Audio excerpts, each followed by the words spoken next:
Welcome back to the Act Two podcast, a podcast for the real-life working screenwriter. I'm Tasha Hugh. And I am Josh Hallman. And today we are talking to Christopher Yost, one of the gods of adaptation in our business, I think. He's worked in comics, animation, film, to name just a few. We got the Thors, we got Max Steel, we got Mandalorian, Cowboy Bebop. In animation, you worked in Star Wars Rebels, Teenage Mutant Ninja Turtles, Wolverine and X-Men, Avengers, X-Men Evolution, Batman. I mean, Christopher, you're not messing around. Yeah. Yeah, that sounds pretty good when you say it all at once. Yeah. So welcome. Thank you for spending some time with us and talking about adaptations with us. It is my pleasure. I am just happy to be a real-life working writer. And yeah, like adaptation is pretty much everything that I do. Secret Headquarters is the first thing in a long time that was kind of an original, and I use that in quotes, an original, idea. Mm-hmm. It, like the second that I started working on Thor things and the Marvel stuff, I just became an IP guy, which is okay because I love IP. Like I love comic books. I love Ninja Turtles. I love anime. I love it all. So it's exciting to be able to hopefully, translate it and, kind of show people what I love about it in different mediums. Yeah, I can't wait to get into kind of the details. So the audience for our podcast are all screenwriters who are working in the industry or coming up but starting to work in the industry. So that's sort of who we're talking to. So we like to kind of get into at the beginning of all of this, whenever we talk to writers, is like, how did you get into the business? Since everyone has such a very different story, it kind of helps to know there is no one way to a screenwriting career. So did you go to film school? Kind of walk us through how you got into writing all the way up to your first screenwriting job. So I did not go, I did go to film school, but sort of. So I went to the University of Michigan where I was going to be a computer science major. And in about 2 weeks, I realized that's not going to work out. That is not going to happen. There was a lot of stuff. I think it was just being an idiot. Being first time in college, I realized you could just take all night classes, and I just I loaded my schedule so every class was at night, and that didn't work out at all. I didn't count on still being tired at night. Anyway, so computer science, I like building computers. With my brother, we would play Doom and stuff, so we would build our own PCs and, coding and C+ and all that stuff, it was not the same thing. So I freaked out a little bit and looked through the old course catalog and found film. And I'm like, hey, I like movies, which I do. I do like movies. So I got into the University of Michigan's film and video theory program, which, at the time, and it's changed a lot. I've been back since then, and their program's amazing now. But at the time, it was more or less let's discuss these films and let's be film reviewers, and stuff like that. And again, there was more, they had some production stuff, but it was two VHS decks taped together so you could cut stuff. And it was totally, it had its challenges, but it was still a growing program. And like I said, they're amazing now. So, but I graduated from University of Michigan with my film theory degree. And I'm like, oh, okay, now what? So I didn't realize that I could say, move to LA or move to New York or move to a place that had a actual film industry. So I did the next best thing, and I got into advertising in Detroit. So I ended up getting a job there at one of the local ad agencies, and I made commercials. I was a producer. I did budgets and schedules and dealt with talent and creatives and made car commercials. And it was a pretty sweet gig. I hung out in post houses all the time. We'd occasionally go shoot stuff. I got to make snowmobile commercials. We'd go out to Utah and just shoot the shit out of snowmobiles, and it was great. Yeah. But at a certain point, I'm like, there's probably more to life than this. So I looked into, all right, if I can produce TV commercials, maybe I could produce something more exciting. So I ended up looking into a program at USC called the Peter Stark Producing Program. And they're a film business program. And it's prestigious, and it's really dialed into the industry and all that. And I applied and got in. And about 2 weeks in, I'm like, yeah, this isn't it. This isn't an amazing program, but that wasn't the itch that I was trying to scratch. But we had a couple of screenwriters come in occasionally that would, they're guest speakers and talk about the business from the point of view of the screenwriter. I'm like, they seem pretty happy. They seem pretty cool. They seem happy. Little did you know. Little did I know, right. And since then I've gone and spoken to that same class, and I'm like, that's so cool. I see the trap now because it's exciting and you can tell great stories, and students are like, ooh, and Yeah, I'm like we had another class that was like write 5 pages of a screenplay so you know what it's like to be a writer from the point of view of like a producer and how to deal with uppity writers and all this stuff. And so Yeah. like, all right, I'm gonna write my 5 pages, and then I ended up writing 2 full screenplays. Amazing. And I just, I loved it. Like it was fantastic. And like, my peer reviews and my professor was Stu Krieger, the guy who wrote The Land Before Time, and Yes. Oh, he's like, this is great. I'll see you at the premiere. I'm like, yes, that's exciting. At the same time, we had to do an internship, and they had a list of internships you could do, and I'm like, yeah, but I know that Marvel has an office out here, and I am a hardcore long life Marvel guy. And I'm Mm-hmm. like, if I can do an internship at Marvel, that's what I want to do. mm, So I kind of like lied and cheated my way into Marvel, and I called them. I literally called them. Like I found their number in a phone book, if anyone remembers what that is. Mm-hmm. And I called them up, and I'm like, hey, do you need any help? And they're like, yeah, actually, we do. Can you come in? And like, it was just one of those things that it's the worst story in the world because nobody could ever replicate it because it was like that particular moment in time. Marvel was like 4 people. They had a little office that they shared with a toy company, Mm-hmm. and they like just licensed all their stuff, and they needed somebody that basically like made copies of comic books and put together packets of like informational comic books on like Werewolf by Night, or like the yeah. Guardians of the Galaxy. I'm like, best job ever. Yeah. Best job ever. So I got to sit in a room that was Stan Lee's office that was just filled with like, hundreds and thousands of comic books, and I answered phones and I made packets, but I got to know like Avi Arad was in charge at the moment, and he had just brought on a couple of weeks earlier a young guy named Kevin Feige. And Mm-hmm. I worked with Craig Kyle, who was kind of overseeing all the animation there, and it was a great group. Yeah. I'm working with Avi right now, so that's funny. And he recently just was telling a story about bringing Kevin in. So it's full circle. That was just last week. Yeah, I love Avi. Avi, I would occasionally like help out on Venom stuff, and like Avi would Mm-hmm. always be there, and like he's forever Avi. I love Yeah, him. with his cigar and all of his That's black right. clothes. Yeah. He's committed to the black clothes. That's for sure. Like he's generally always wearing like a Venom or a Spider-Man cap or Yeah. something. I swear he hired me because I wore black to my pitch. He was like, oh, I must have something in common with this girl. It can't hurt. It can't hurt. You take any edge you can get. Were you writing the entire time while you were in Marvel or while you were working there and writing screenplays, or were you just kind of absorbing everything around you?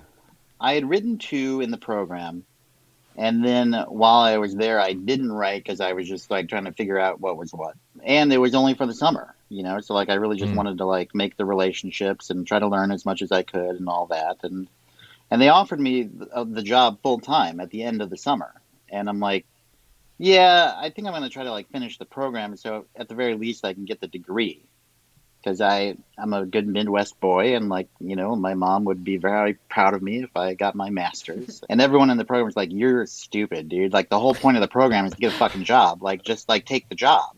And I'm Hmm. like, "No." But as I was leaving, I left a screenplay on everybody's desk. Craig Kyle, who was overseeing the animation, read it and he's like, "I like this, and I got an idea for an episode of this cartoon I'm overseeing. Do you want to write it with me?"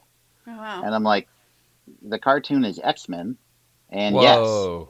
So like I got my first gig basically like the day my the program ended, the Peter Stark thing. Oh, wow.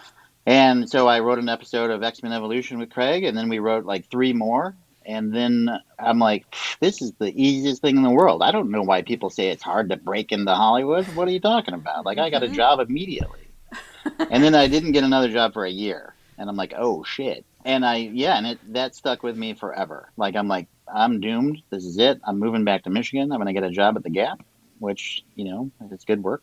And then as I was literally packing my bag to leave, I got a call from the guys who were running the 2003 Ninja Turtle show. Hmm. And they're like, hey, the X-Men guy said you're good peeps. Like, do you wanna write some Ninja Turtles? I'm like, yes, please. Anything.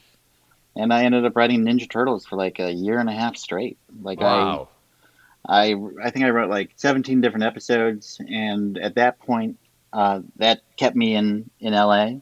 And at that point, Marvel kind of was going to do some more shows, so I ended up working on a Fantastic Four animated series, an Iron Man animated series, and then that became animated movies for Marvel. at which point Marvel Feature got their act together. They had done Iron Man and Incredible Hulk in 2008 and put together their writers program and invited me to join. I feel like I have so many questions. Yeah, there's a I just have a random question to go back. Sure. When you slipped those scripts on everybody's desks, Yeah. were you like nervous, or were you like, I'm gonna show them that this is the greatest script ever? Can we talk about that script? We don't have to go into this. I'm just so curious. Because it's ballsy and it's awesome. Yeah, that's very ballsy. Yeah. So it was just arrogance, like it was course. the best script probably that's ever been written. It was called Interdimensional. Basically, like the pitch is like James Bond is like Batman, and he's got a young assistant, basically as Robin. I'm in. Yes, let's go. Can we do this? But it gets better. Oh. It basically, like, aliens invade. James Bond goes to save the world, but the alien queen that's invading us is super hot, and he falls in love with her, and basically, like, fucks off on the job, and now Robin has to save the world because his boss is, like, all hormonal. So I remember getting coverage on it from UTA. Like, I had a friend in the Stark program that slipped it to, like, a guy who does coverage at UTA, and the coverage is like, this is crazy. Like, I love it. It's unproducible, but I highly recommend somebody make it. I'm just like, all right. Like, an original IP, like sci-fi at like a $250 million budget, it's a tough sell. Like, these are the things I didn't know at the time. Yeah. The funny thing was I used it as a sample for so long to the point where, like last year, like, I was going to give it to somebody, and I reread it, and like, shit, I think I invented the iPad in this script. Like, I had described, like, this amazing thing where a person was holding a tablet, and you could just swipe through images on it. I'm like, oh, I guess they invented that now. It's less sci-fi than it was before. But anyway, like, the point is always have an updated sample. But it wasn't like it was a great sample. It wasn't a great sales piece. Mm-hmm. Like, I wasn't ever going to be able to go out and sell that. But somebody could read it, see what I could do, and enjoy it. And somebody did. And I got a job. So it all worked out. Did you say that you still use that as a sample?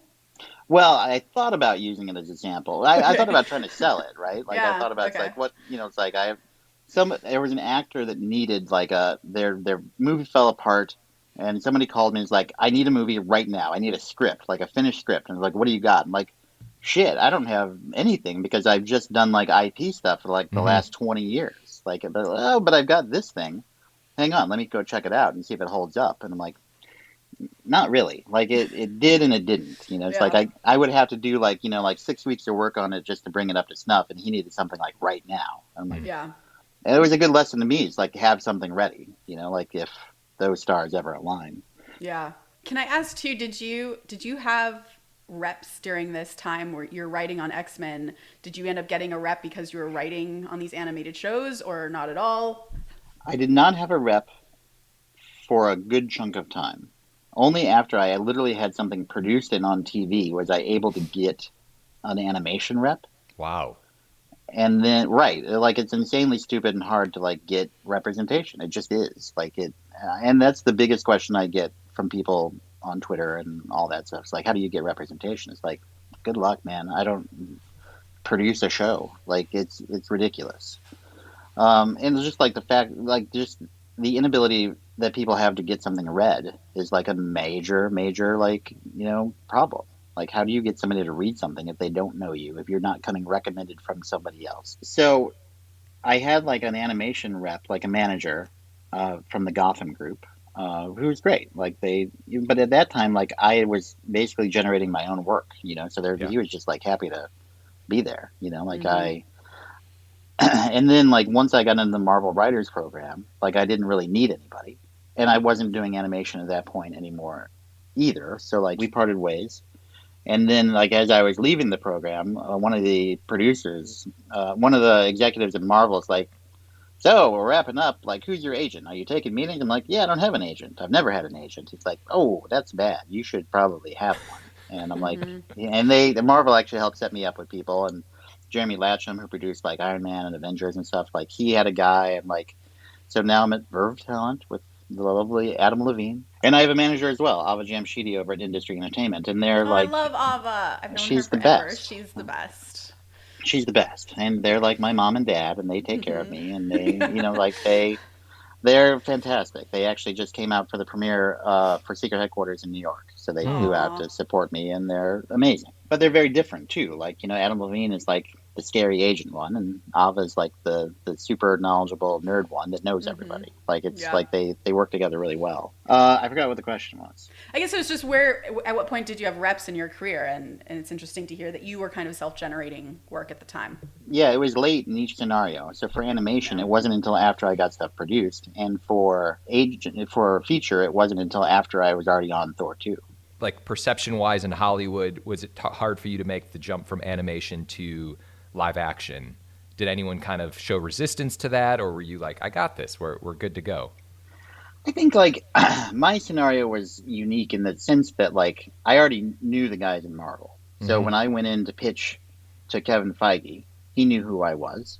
And again, like if the pitch was bad, the story would have ended right there. If the script is bad, like I wouldn't go any further. I think that the only shift I made from animation to feature was I directed a little less on the page.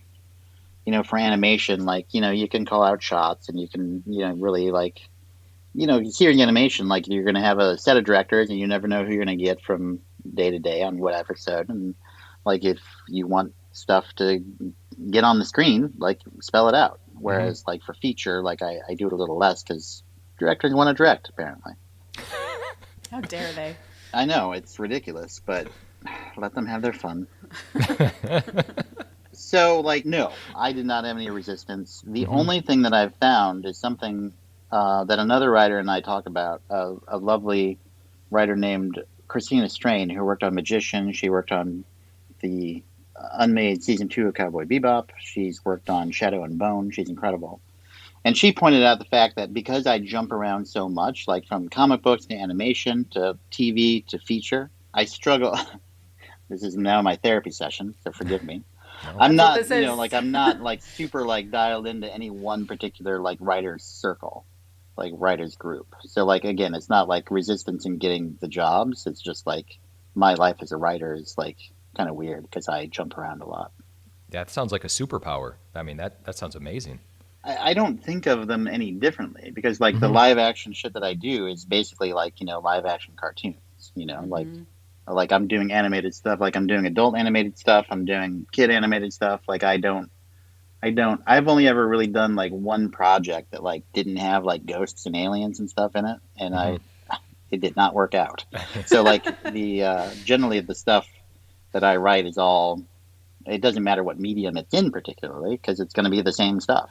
Like I like that stuff and I would like to continue writing it. Yeah, and just to be clear, I don't think there's any problem with it. Tasha's working in animation now. We talk about this often, just kind of like sometimes outside of like people outside of writing, like they just kind of pigeonhole people, and I don't like it. I think it's stupid. So I was just Yeah, it's been interesting because the animation show I'm on now, it's WGA. I was able to hire 3 writers for the room, and they're all live action people, and they're all like, "Oh, this is exactly like how we break live action. I didn't realize that animation was like this." I'm like, it's the same writing. It's the same writing. And it's adult animation, so it's still dramatic. And I did my first writer's room like for TV live action, and a lot of people like came up to me and like asked me, it's like, how do you get into features? I'm like, what do you mean? Like, how is it different? Like, it's the same exact thing. In fact, yours is harder. So like, I felt like an idiot like working with all these TV writers because like they had to shape fucking characters and arcs and plots across like seasons, and I'm just like, I can wrap up a story in 90 minutes. Like it's like and never touch it again. Like it's the perspective of it is like funny. It's like but I mean again, like I think it's like the glamour of feature or the pay disparity or whatever it is. And I mean, again, it's changed anyway. Like, like there's so many feature people working in TV now, and TV is like so awesome. It's like half the feature people that I know are like, we would love to do TV because you get to do so much more. Yeah. And you get to have that much more control in theory. So it, hopefully all that's changing. Or it's changing back. I honestly don't know. Like every day I talk to people, they're like, yeah, it's changing. I'm like, I just got here, dude. I don't know why. Don't change it. Shifting into when you adapt certain things, do you feel like there's like a special skill that you have or like writers need to have when they start tackling certain projects? Like, do you look at stories differently? Do you feel? We talk about this all the time, and we talked about it with Cowboy Bebop quite a bit, and we talk about it with Marvel because like Marvel clearly is doing something right in adapting these comic books to live action, and Cowboy Bebop, maybe people would have a different opinion on how that went. But like the core pitch of it is like be true to the spirit of it. It's like there are some things that cannot be changed, like a costume or a ship. Like like the people that are fans of the original material have certain expectations. But if you're going to do a like one for one adaptation of every moment and every beat of a book or a comic book or something like that, like it doesn't always work. I would actually say it rarely works because like they are different mediums. So, but if you can be true to the spirit of it, like we don't have to have Tony Stark, captured in Vietnam because that doesn't make any sense and it wouldn't work today. So now it's in the Middle East, it's Afghanistan or wherever it was. I don't even think they ever named it. It's like Thor is not a god; he's an alien from a planet. Like he, all of his powers aren't god powers, although that's changed a little bit. Like he's, like a sciencey based thing. It's just like, but if you look at Thor, he looks like Thor. He kind of acts like Thor. And Iron Man like acts like Iron Man, and like it's just like you, even though like the details don't always line up, like you feel it, and you got to catch that feeling. Yeah. Like when I did the Avengers animated series, like my whole goal was to take the comic books and take everything that I loved about them and try to show kids that have never read a comic book what I love about those comic books. Mm-hmm. And if I can do that, then like hopefully they'll love it too. Like, but I can't adapt a comic book like beat for beat. Like half the ones I love, I certainly love my memory of them, but when I go back and read them because it's from 1971, like it just reads differently. It reads for a comic book medium, and it doesn't read like dialogue necessarily.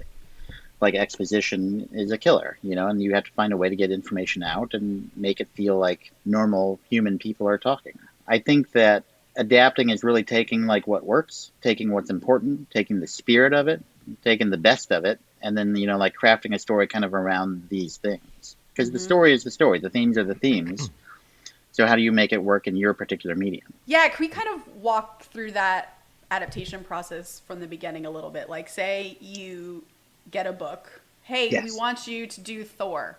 Thor has a huge story arc, multiple story arcs, craziness. Where do you start? Like day one, you have to pitch this idea, so you have to crack your take. Like, kind of, what is your way to just start thinking about how you're going to adapt a piece of material? For superheroes, certainly, like the first one's always the easiest one, although I don't know that Thor was an easy one. Like, and I didn't break that story, so I can't speak specifically to that franchise. But I mean, like, every superhero has one story that's like pretty straightforward, like how they became who they are.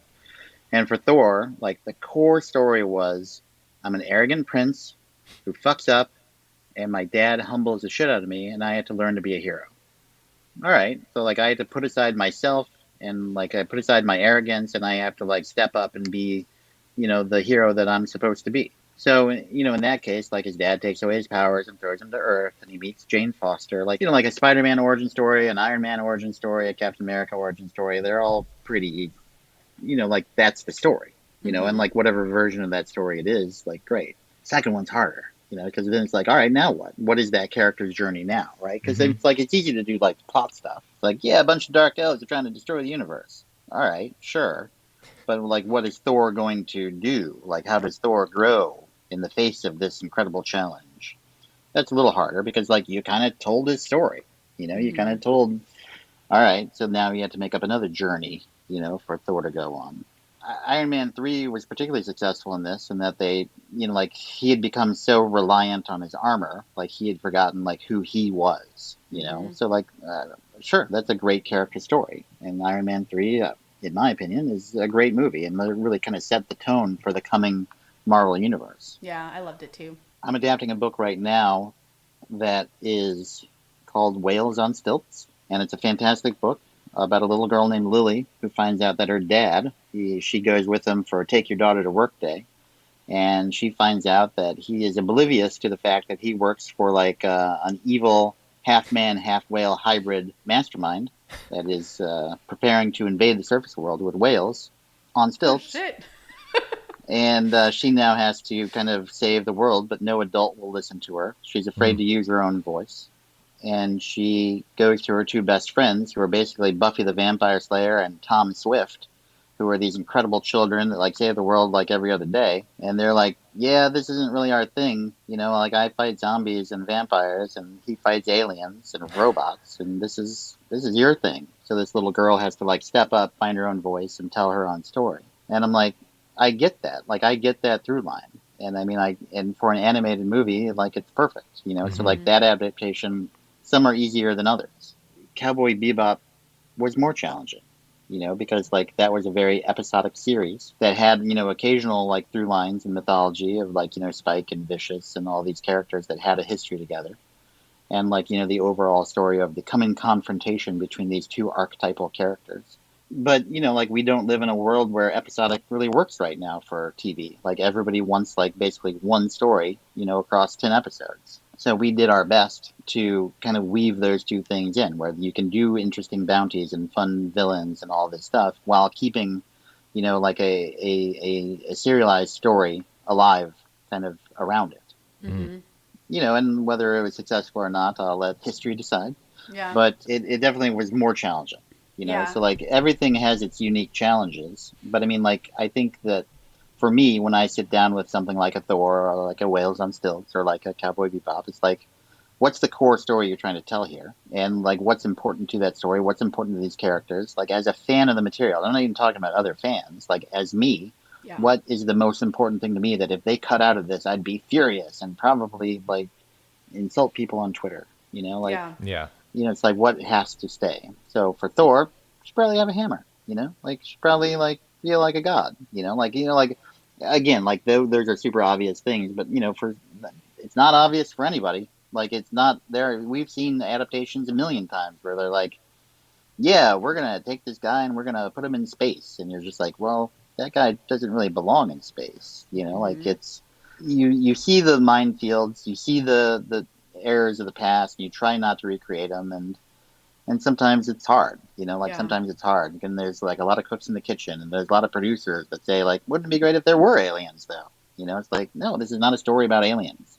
Yeah. Do you think like the advice there is to have so much faith in sort of the version you're going to tell that when people start saying, let's put it on Mars and let's introduce aliens, you can say very confidently why that shouldn't be the case? Like, what do you feel like is the advice there for writers who are getting those multiple cooks in the kitchen on an adaptation that could go a million ways? I think you stick to your guns as much as humanly possible. Like, this is the core story we're trying to tell is this. You know, it's not about aliens, it's not about Mars, it's really about this struggle that this person is having. And anything that kind of like distracts from that struggle, or anything that like, we have to also have faith in the IP to a certain extent too. You know, like that's another argument you can use. It's like the IP got it right. It has a fan base of X amount of people, you know, so like let's honor them. Like use words like that. Like we're really trying to honor the IP. We're trying to honor the fans. And it's not bullshit. Like I am. Like I really am. But I mean like you get like Hollywood is a crazy place, and you get a lot of like crazy things thrown at you, you know, and like the more you can do to like, you know, stick to what's working, you know, like the better. Yeah, speaking to that, because again, I'm currently adapting an anime that you just absolutely cannot translate. The voice doesn't work currently, especially as a live action. Like a lot of things aren't working, and I'm sure you had a very similar issue with Cowboy Bebop. And I'm kind of curious how you thought about that. Like, how do I translate it so that it works for live action, first of all, so that actors can actually say this to a camera and it actually makes sense, but also appeal to the fans and appeal to the thing that you love. Like, what do you feel like, and I don't even know the question here because it's the big struggle with these kinds of adaptations, but like, what do you feel like is the first step to being able to translate something that's so untranslatable, right? You really do have to adapt it to your new medium. I think that at a certain point, and I've got one that's like it, like that I'm working on right now, and I'm like, I can't do this one for one. I can't, because it'll never get made, and mainstream audiences won't get it. Like, they just won't. And it's not on Thor 2, not to go back to that one. Now let's go. One of my favorite stories that I ever tell is Anthony Hopkins, like, summoned me to his trailer. Like, and everyone was freaked out. Like, it was his first day on set. Like, literally, a PA came and got me in the woods. We're, like, shooting, like, a battle scene. He looked around and he's like, found me and he's like, "Are you Chris Yost?" I'm like, "Oh God, yeah. Why? What's the matter?" He's like, "Anthony Hopkins wants to see you in a trailer right now."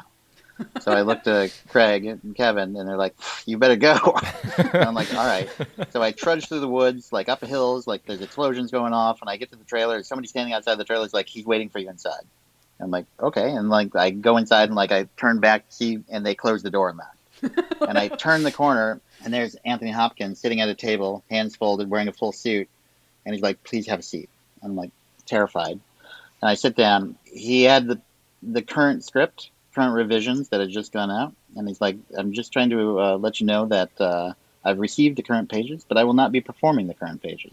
And I'm like, "Okay," and it was a whole thing, and like other scenes depended on the changes, and like at the end of the day, like Hopkins' point was is like his process as an actor, as somebody who's not necessarily like a genre guy, is like to take the insane things that like I had written and try to make them work for a human being. Right? And I'm just like, you have a fair point here, Sir Anthony Hopkins. Like all the respect in the world for one of the greatest actors that's ever lived. Like, Yeah. not bad point. So like at the end of the day, like we are telling stories about humans, even if they're aliens or other dimensional beings or like whatever. Like they have to be human. Like they have to be somebody we can connect to and relate to. And not everybody needs that. Like, like I can read a story about an interdimensional AI being that like, thinks in ones and zeros and probably be fine, but like, for a mainstream audience, normal people, like you have to find a relatable point of entry for these characters. You have to have dialogue that people will understand from a human point of view. And look, all the Marvel movies, you're saying crazy shit left and right, but like, like Hopkins' point was, is like, you have to find a way, Mr. Writer, to like make it work so that people can understand it. And I like that stuck with me very hardcore forever. Yeah. Whatever the property is, the more insane it is, the less likely you can do like a perfect adaptation of it that is going to hit for a mainstream audience. Like you can make a perfect adaptation of it that is 100% true to the comic book, and the people who will love the comic book or the anime will be like, "Fuck yeah, they did it," right? But then for a mainstream audience, they may struggle with that. So like you're serving a few different masters in every scenario here. But if you lean into this character as a human being, with and how do I connect with this person? How do they express themselves in a way that people can understand? It's not easy. But that's why we get paid the big bucks. That's what they say. All right, switching gears a little bit, unless Josh, you look like you were about to ask a question. No, I was gonna switch. I was gonna switch gears. I was gonna switch to Ragnarok, Thor Ragnarok. Sure. I was gonna do a bigger switch, but yeah, keep going. Could you talk about at what stage you came to that script and like what the expectations were for your drafts? Because I know there were a lot of writers on Ragnarok, for example. There were 1, 2, 3, 4.5 writers. There are actually more writers on Thor 2. 4.5. Okay. The 0.5. The 0.5 was Taika. Oh, okay, yeah. And every actor that literally walked on that set, from my understanding. Yeah. I was the last writer on Thor 2, and the executive on Thor 2, Craig Kyle, was transitioning from executive to writer, because he and I had written animation before, we had written comic books before. So Kevin gave us a shot on Thor 3.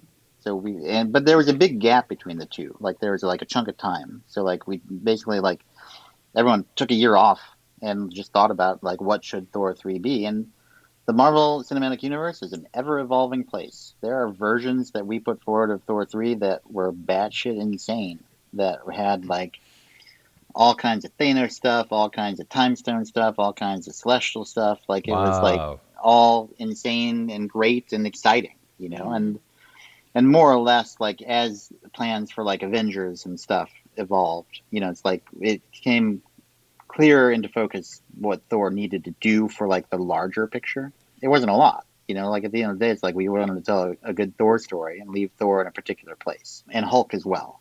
At first, like we wanted to use Hulk, and then we couldn't use Hulk, and then we could use Hulk and Doctor Strange and all this stuff. It's like you can have Doctor Strange for a day. It's like shit. I wrote him into 90 pages. Like we're gonna have to make some changes. So it was an ever evolving process.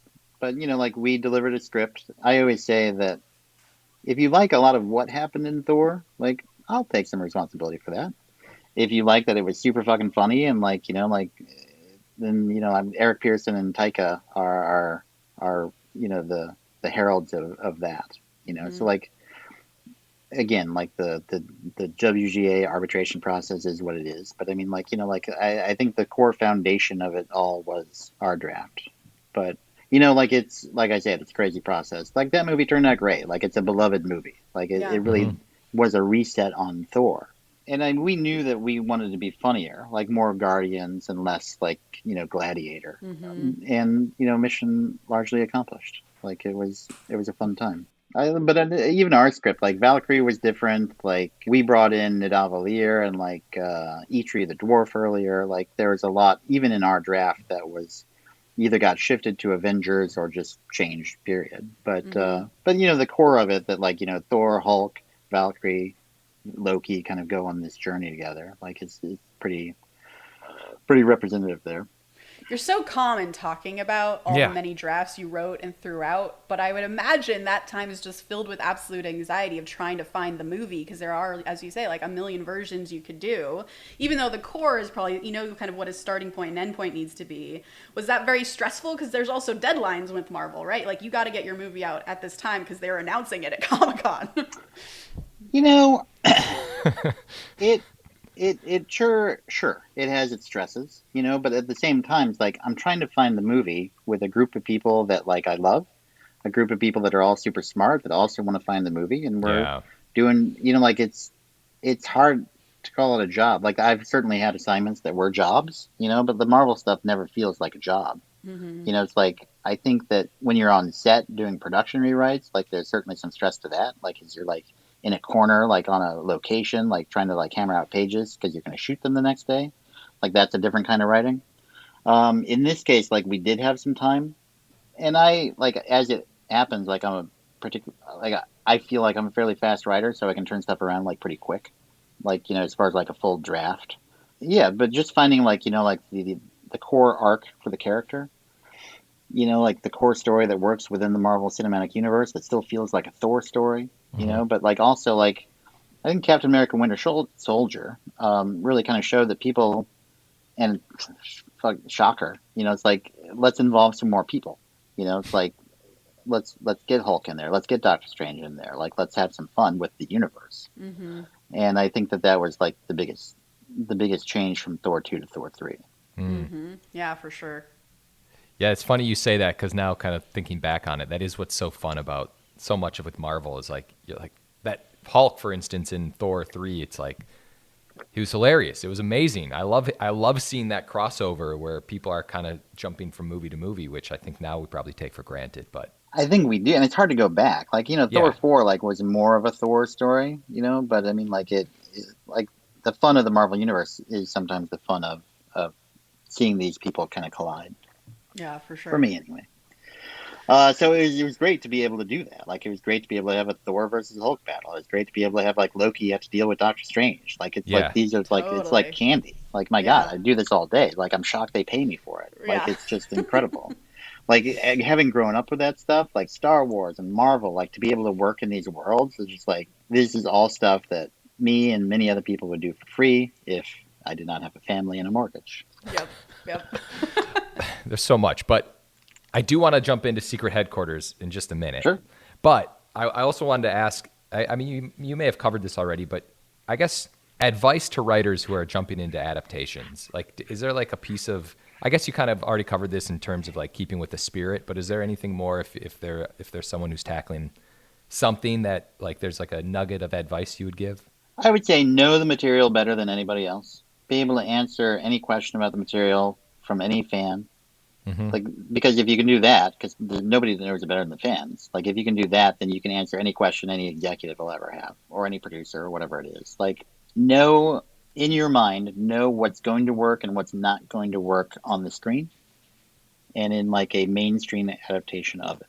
And that means like basically like being true to the core stuff that we talked about, but also it's like this is not something you need.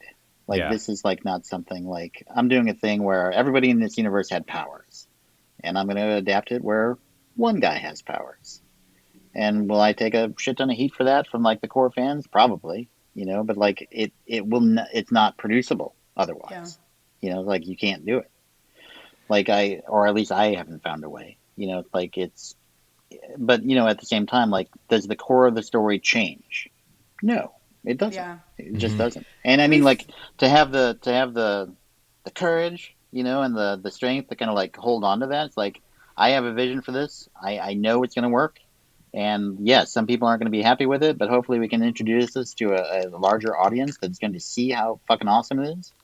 And they can certainly go back and look at the anime or the comic book or whatever it is and enjoy that as well. But this is like, how do I introduce people to this property, in a way that like can actually work? Yeah, that's the big struggle. And I feel like one question that came up for me in thinking about that exact thing was, is there one thing you can hit on where, I mean, you've worked on huge properties, Thor, Cowboy Bebop, and people have opinions about those things. Do you have one thing where the internet was so extremely angry with the choice that you made, but you knew it was a choice that had to be made for the show or movie? And can you just walk through, like, from a writing standpoint, why that choice had to be made? I don't want to get into it too deep, but like the character of Vicious in Cowboy Bebop is certainly, like something that I don't know how many people got super angry about it, but like he wasn't necessarily recognizably vicious. Because, and we talked about this at length, like if you watch, I don't know how familiar you are with Cowboy Bebop, but there's a character in it, the main villain of the show, that is named Vicious. Mm-hmm. And he is, for all intents and purposes, a vampire. Like, he's not a particularly human relatable character with like, like hopes and dreams and all of this stuff. Like, he's awesome and I love him, and he's got a sword and a giant bird and like he's amazing. And so like, like we made the decision basically like to tell the story of how Vicious got to that point versus like day one Vicious is that way. Like, there were certainly hints of that, and his appearance was similar and like all these things, but like he had a little journey to go on before he could get to full Vicious. Mm-hmm. And I don't know that people responded to it, as we had necessarily hoped, and it's fair, because we weren't putting on screen necessarily what they knew. Yeah. And that relationship then with Spike Spiegel, the main character, changed because of that. And like, all this story of vicious but not sort of vicious, like played out. And, it's a legitimate, good story, but it's not necessarily the story that like Cowboy Bebop fans like were looking for. Mm-hmm. It's choice, like. But I can hear that conversation going on in the writer's room. Like, you can't just introduce this vampire with a cool bird and a cool sword and then the story just goes. Like, you have to understand why this person exists and why this cool shit exists, because it feels maybe so random if on, shot one, that's what they look like and that's how they behave. Right, because at a certain point it's just like, well, then you're just fighting like the Terminator. Yeah. Yeah. And as much as I love the Terminator, like it is just like a force of nature, which, like it's hard to fill 10 hours with. Yeah. Yeah, absolutely. That's a great example. All right, Josh. I'm doing it. I'm so excited. All right. So, Secret Headquarters. Yes. Recently released on Paramount Plus. Did I read, and I might have dreamt this, but I might have read on Twitter, did you have this idea like 10 years ago? Did I read something about that this idea has been kicking around in your brain for a long time, or you wrote the script a long time ago? Or can you just talk about how Secret Headquarters came to be?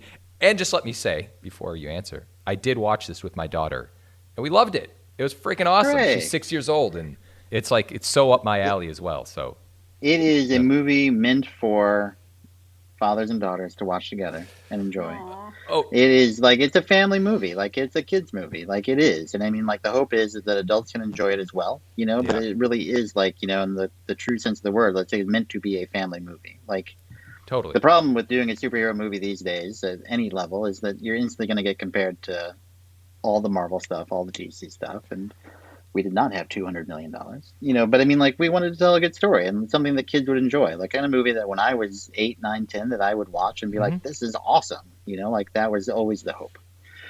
So when I was working the Marvel Writers program, I talked to Adam Levine, an agent at Verve Talent, and they signed me, and they're like, all right, come in and pitch us like what you want to do, like what's the next thing for Chris Yost after you're done with Thor 2.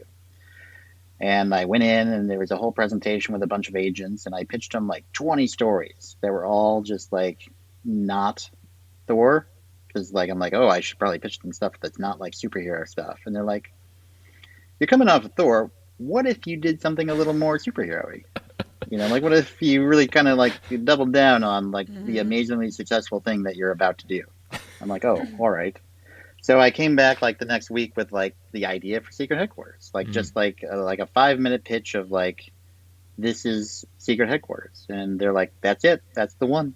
And they're like, it's always good to have a story, like an idea, like in your back pocket. So when you go on general meetings and meet executives and producers, and you chit chat about life and all the other stuff, and you can always like, if there's an opportunity, you can bust out like, oh yeah, and I'm working on this thing that's like this kid and his father and all that. Yeah. And I went to my first meeting, and it was at Paramount with an amazing executive named Liz Raposo, who is now working for Michael B. Jordan's company. Mm-hmm. And at the end of the meeting, we'd never met before. Like we chit-chatted and we talked about life, the universe, and everything. And at the end of it, I'm like, oh yeah, and I'm working on this thing that's like this kid. And I gave the 5-minute pitch for Secret Headquarters, and she looked at like her junior executive and looked at me, and she's like, have you told anybody else this story? And I'm like, no, like you're really the first person to hear it. And she's like, great, don't tell that to anybody else. And they bought it that day. Oh, wow. What? And I didn't understand what was happening. And I went back to my agent. I'm like, yeah, she said this stuff. I don't really understand. And it's like, let me make a phone call. And they bought it. They bought it, like in the room off a 5-minute pitch. Amazing. Wow. At which point I said, I don't know why everyone says breaking into Hollywood so hard. God Like, damn it, Christopher. and then it took 10 years, 10 years to like get it made. Yeah. So again, like I'm never going to complain because A, it got made. And this fact that anything gets made in this town is a miracle. Mm-hmm. And regardless of what anybody thinks about it or feels about it, like the fact that it got made is insane. But in this case, like we did work on it. I went off and did Thor. I came back. I wrote the draft. And then we just kind of like worked on it and tried to figure out a lot of things about it. It's like, how old should these kids be? Like, who is this movie for? At what price point could you do this movie? Could this be a $5 million movie like Paranormal Activity or whatever? And like, probably not. Probably no. But then it's like, all right, now we have to find a producer. So we talked to Scott Stuber. We talked to various producers and finally like landed on Jerry Bruckheimer. Had just signed a deal and read the script and wanted that one. So I'm like, that's insane. Yeah, I'm sure he did all the movies you loved as a kid, right? Exactly. Growing up. But that process then took a while too. It's just like it became less. We grounded it more. The original story was instead of like mercenaries like broke into the place, supervillains broke into the place. Okay. And so the kids had to use like the dad's superpower stuff to fight like supervillains, and then that shifted. And then like again, like it just took time. Like it never went away. And like Paramount went through any number of regime changes, like and usually then the project goes away. And it happened again. We assumed it would go, and it didn't. Like having Jerry Bruckheimer on it helped massively with that. Mm-hmm. Like they kept it alive. Everybody, every step of the way has been kind of a champion for this project. And then, like they had met with directors. They showed Shulman and Juice like this script. They had 3 scripts. Like, we like you guys. We want to do a movie with you. We got these 3 projects. Like, what do you think? And they're like, this is the one, Secret Headquarters. And at that point, like it happened fast. Mm-hmm. Like it went from like waiting for 9-10 years to like just like that. Mm-hmm. And they were in production. They had this magic window of like they were just coming out of COVID, sort of, but not really. And like it was like the stars aligned, and they made a movie. But yeah, like true story, 10 years. That's beautiful. The other thing is it's a father-son story, which, as Tasha knows, I mean, just sign me up right away. It's Josh's jam. I'll just start crying. I was crying. We're gonna pull all the strings. Yeah, it was, and it really is like it's so much fun. It's so like we have this term. Like I once heard these writers. They were talking. I was walking past them in a coffee shop, and they were talking about what they're working on. And I heard the writer say, "Oh, my script's just kicking around." And so I always joke with Tasha about scripts that have been in my world for years. I'm always like, "It's just kicking around. It's just kicking around." And in this case, your script, Secret Headquarters, was just kicking around, and it finally got made after 10 years. Like I feel like that's the story writers need to hear. Yeah, it can happen. Like it doesn't happen 99 times out of 100, but like on that 100th time, like it can happen. It does happen. It happened to me, and if it can happen to me, I ain't no Shakespeare. It can happen to anybody. Yeah. Can I ask sort of a business side of question? Sure. For all those 10 years, and I'm sure all the different drafts and all the different notes you were getting as the regimes would change, did you get paid for each of those drafts? Or was there a lot of free work in those 10 years? It's a little bit of both. I got paid consistently on that one. Like they did every step in my contract and then added more steps. Did you have to ask for that, or were they like, we're going to No, automatically they were pay super it? good about it. Okay. You know, like I think Paramount has been an amazing home for me for the last any number of years, but they've always been fair and good about it. But the reality is that like finally get your movie made and like it's going to go to the box office streaming or whatever, and it's like, yeah, now I'm going to get a big payday because it got made. And my agent's like, yeah, you're not going to get shit because they've already paid you all the money they can humanly pay you. Like, you know, again, because like it's all like, you know, like X amount of dollars against $1 million or whatever it is, right? And I burned it all up like working on this draft for like 10 years. So rather than getting like a lump sum payment like at the end because you got it produced, I got zero because I'd gotten all of that money previously. Not to get into the weeds of deals and stuff. No, I think that's important information. It is. And I mean, again, like this is also my first, like the Marvel contract is a weird, different thing. But this was my first gig, you know, so like, you know, like the rate I get paid now is different than the rate I got paid then and all this stuff. And I'll never complain about it because like, again, like for 10 years, I kept working on something I loved and they kept paying me. So win. Yeah. That's how I feel too. That's all I got. Tasha, what are you thinking over there? I mean, I could talk to you for another hour about adaptation. No, for sure. I could sit here and talk for another hour, but I'm not going to. I won't do that to you. Okay, just fun last question. I'll come back for part 2. Just let me know.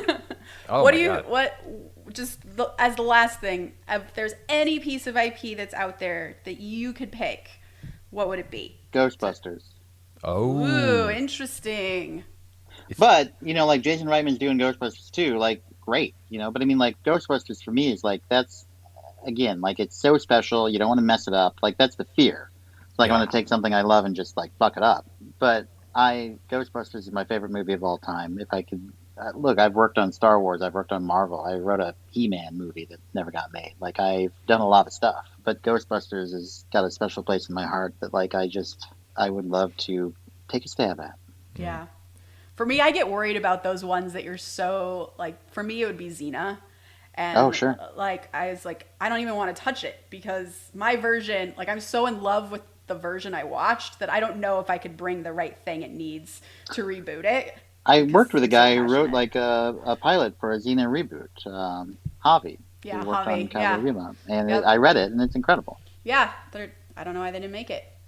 They are short-sighted. Yep. I don't know. Tasha's like, but I'm happy they didn't make it. But like mine are always things that like nobody will ever do. It's like I would love to do more Briscoe County Jr. I would love to do more Misfits of Science. Like you know, like at a certain point, like my list of things that I want to work on gets more obscure as you go. It's like they should really bring back Manimal or Automan, like all these like 80s things I grew up with. Yeah. Look, I mean, like there's a million things. Like if they do a Harry Potter TV series, like hell yeah, I'd be all about that. Like Let's they're doing do Percy Jackson right now. Like I'm reading Percy Jackson with my kids, so it's hard not to like want to jump in and like want to do I feel that. that way too. Yeah. But you know, if there's like a Gold Crown IP adaptation, you know, like for me it would be Ghostbusters. But then it's just like, all right, like it's in good hands. Yeah. So like what's my Ghostbusters? And that's like the question I always like try to answer. It's like, what do I love about it? How do I create something original? Because you're not going to get, well, I shouldn't say that. Like, is your energy not better off doing something original that harnesses the same love and spirit? I talk about this all the time. It's like, I love Marvel. I love it so much. Like, and I've put so many hours and like so much blood, sweat, and tears into Marvel. And I talked to a guy, an artist, and I'm like, dude, he worked on a thing called Killer of Demons with me. That was an original comic book that I wrote, and he drew. And I'm like, you and I should walk into Marvel and do some stuff. Like, I'm working on books there right now, and like, you should come over and we'll do Marvel stuff. And he was like, why would I do that? And my mind like literally melted. I don't understand what you're saying. It's like, it's Marvel. Like it's Ghostbusters. It's like, how can you not want to do Yeah. that? And he's like, I'm gonna just focus on my own stuff. I'm like, Wow. respect. Yeah. So again, like I don't know that I'm gonna get a call from Ghostbusters, from Ghost Core, but I mean, like I am constantly trying to come up with original properties that like basically like are Ghostbusters, but are my own thing as well. So like again, like if you look at my wall, there's Tiger's Apprentice, Pals in Peril, Alien Bounty Hunter, Fire Force, Teenage Mutant Ninja Turtles, Heist. Like all these things are comic books and adaptations, and like books and all these things. And like 99% of everything I do is adaptation. I did not know you were working on Tiger's Apprentice, by the way. You're working with Carlos? I worked with Carlos for a long time, and I'm currently working with Ramen, who kind of took over duties Okay. on the movie. But I love Carlos. Yeah, but oddly enough, like the thing that really got made, Secret Headquarters. Yeah. So like I love adaptation. I'll always do adaptation, but like I always like I want to make it a point to always do my own stuff as well. You're working on all these adaptations for jobs, for mortgage payments. How do you find time to write a spec, an original spec? Are you always making sure you have one on your board? So I fail is the answer. I fail to make time to write original stuff. I wrote the first issue of a comic book, an original comic book. And in my heyday of writing comic books, I could write an issue of a comic book in about 2 days. Mm-hmm. And I think it took me like a year. It took me a year to like get this issue out. Mm-hmm. And it was just like literally like with the work and the mortgage and the kids and all that stuff, like time is like, it's basically like you have to make a choice. Like, what do I have to sacrifice? And usually it's sleep. Mm-hmm. Yeah. Which, as I approach my winter years, like it's a little harder to do. I remember when I worked on the Avengers animated series, Yeah. I would literally start working at 11 p.m. and I'd work 11 to 3. And there was just 4 hours of pure silence, and I wrote a shit ton. Yeah. And I can't take that anymore. That sounds amazing. I wish I could too. It was awesome. And I know a guy who like is my age. He's like, yeah, I wake up at 4 a.m. and I work from 4 to 7, and it's beautiful. I'm just like, you're out of get the fuck out of here. Like I can't wake up. What at 4. drugs is he doing? Where do we get them? As I sit there playing like Fortnite till 1 in the morning, I'm like, yeah, I don't think 4 a.m. is gonna happen. Well, that's it. That's it for today. We'll bring you on for round 2 of adaptation Round 2's questions. coming for sure. This was amazing. Awesome. Thank you for doing writer therapy with us about this. I like I said, I don't really actually get to talk to a lot of writers. Like, so I like it's super awesome. You need a community, Chris. You need a community of writers. I'm a man in need of a community. Thank you very much. Thank you. All right, we're going to do quote of the day and wrap it up. Quote of the day: books and movies are like apples and oranges. They are both fruit, but taste completely different. Stephen King.